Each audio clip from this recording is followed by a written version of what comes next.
நெருப்பு பொறி பறக்குது, கைகளும் கால்களும் துடி துடிக்குது, பற்களும் பசியில் நரங்குது, கொல்லுற நேரம் வந்தாச்சு.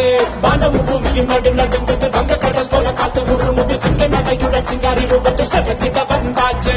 சித்திரவையிலும் கலந்து போகும் சிவப்பு இவ கண்ண பார்த்து அத்தனை திசையும் அதிர்ந்து போகும். அடடா இவ தேட பார்த்து முதிர நதிகள் ஓட ஓட முதல்ல இவ கிழிக்க போற உலக காணா பயங்கரத்தை காட்ட போறா. கவல மாலைகள் கழுத்தில் உருள, கண்களை பார்த்தால எவனும் மிரள, அகல வேளையில் வேட்டைக்கு வரல, அதிரி புதிரியாச்சு. அப்பளம் போலவே எதிரி நொறுங்க, அங்கவும் இங்கவும் உடல் சென்றன, எப்பவும் எங்கவும் காணத ராட்சசி எதிரில் வந்தாச்சு. சூற காத்த போல வராடா, சொத்துக்கு போட்டு அடிக்க வரா.